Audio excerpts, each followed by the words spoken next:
love IGN Weekly.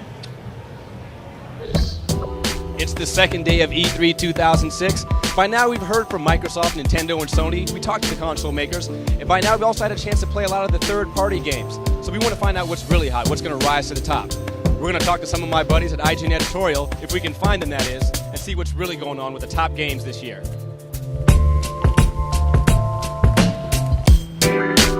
Wow, it's that rarest of sights. Doug Perry in Deep Thought. Doug, how's it going, man? E3 2006, you having a good time so far? It's a great E3 for us. Absolutely. As editor-in-chief of IGN Xbox and Xbox 360, what Xbox 360 games are you most excited to have played? Okay, so obviously I've got a top 3, top 5. My top 3 is Gears of War, BioShock, and Mass Effect. All those games look fantastic.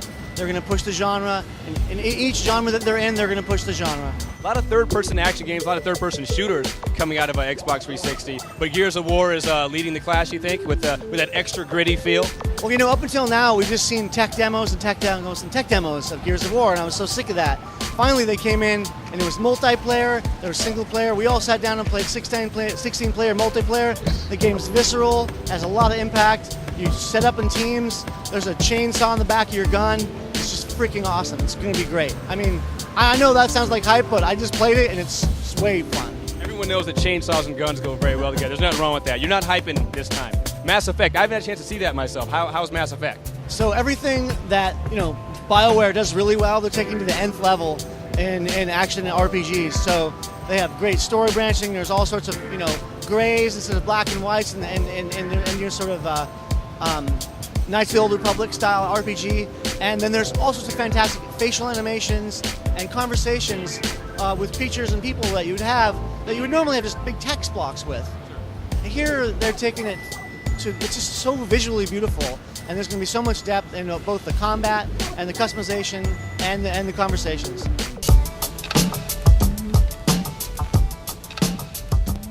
So it's PC time, and I'm trying to find my best buddy, Dan, if he's nowhere to be found. And Dan, wake up, man. Come on, get up. The Spore line, I know everyone wants to see Spore. Get up, man. Everybody wants to see Spore, and I'm glad you're doing your job.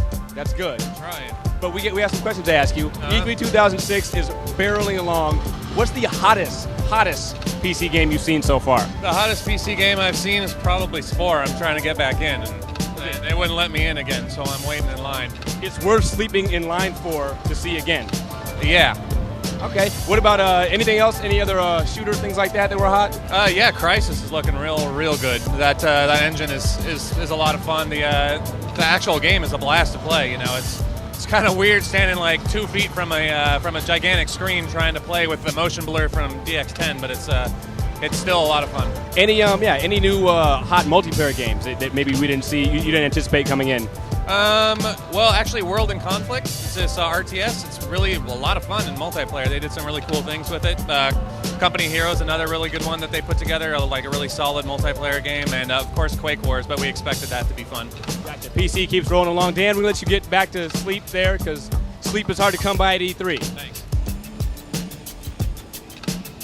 Jeremy Dunham. What's up, man? It's the second day of E3 2006. We want to know, how has Sony done it this year? What's been the most impressive thing you've seen so far? The most impressive thing I've seen so far is Heavenly Sword, which is from Ninja Theory. It looks pretty good. It's actually the only game I've seen so far that looks exactly like it did last year in the Target winner, and actually plays well too. So you've actually put your hands on it, because we saw the video at the presser on Monday, but now you've actually played it. Yeah, I played it. They had actually a whole bunch of games playable there. They had Resistance, Fall of Man. They had Heavenly Sword, which I already mentioned. F106, Gran Turismo HD, a couple more too. Sonic, all sorts of games. Give me your top 3 so far on PlayStation 3 that you've actually laid hands on. Well, so far, I'd have to say number 1 actually belongs to Assassin's Creed, which I myself didn't get to play, but I saw somebody else play it. You know how protective they get, so it's playable, but not by me. Number 2 is Heavenly Sword. Looks great. Number 3 is Resistance.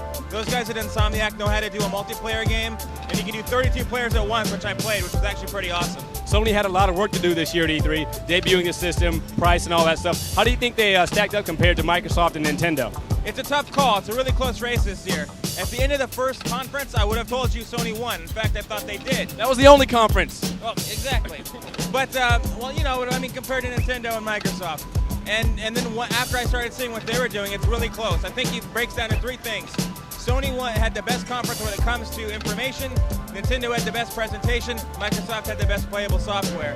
Take all that in consideration. I think that's about an even playing field. It all depends on what happens at the end of the day 3.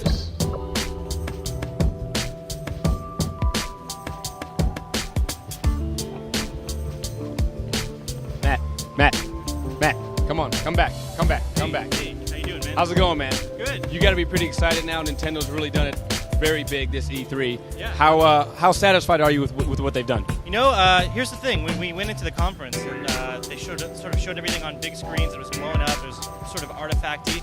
I thought, well, you know, I'm not sure I'm really impressed with these graphics, and I am a graphics whore, so it always comes back to that for me, whether Nintendo says it's important or not. But now that we're on the show floor, we've started to play the games, and they're set up on proper TVs and everything. I'm really, really liking everything, and the controller is kind of really living up to my expectations. So I'm really pleased. Give us your favorite games of the show so far from Nintendo. Well, I mean, the usual suspects, Zelda, Metroid, and of course Mario. Super Mario Galaxy is my game of the show right now. I think it's amazing. I mean, it's spectacular. It's better than I was hoping for. Have you noticed that neither one of us has said the word Wii yet? Is that kind of funny? I'm trying to steer clear of that, yeah. I like Revolution. No, Wii is I'm over it, man. Wii is what it is, and you just got to get past it. How do you think Nintendo's showing stacks up to what Microsoft and Sony brought to E3 this year? Well, I think Nintendo's press conference, they had a lot of spirit, and they just came out and they showed everybody that we're all about fun games, we're about multiplayer games, and, you know, maybe graphics are secondary, but we still got some good stuff.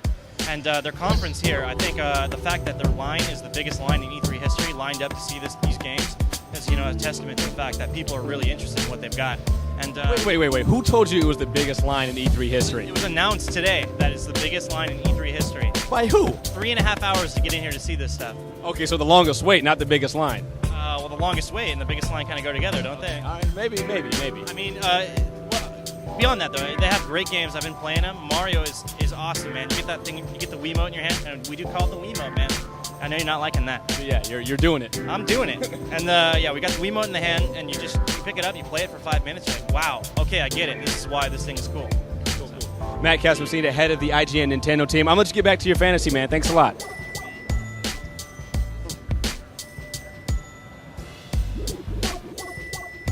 As E3 rolls on, the second day comes to a close. You just heard from all of your favorite editors about all the games they're most excited about, but we're not done yet. Check the site for even more on your favorite games, and come right back here tomorrow where we close this thing down.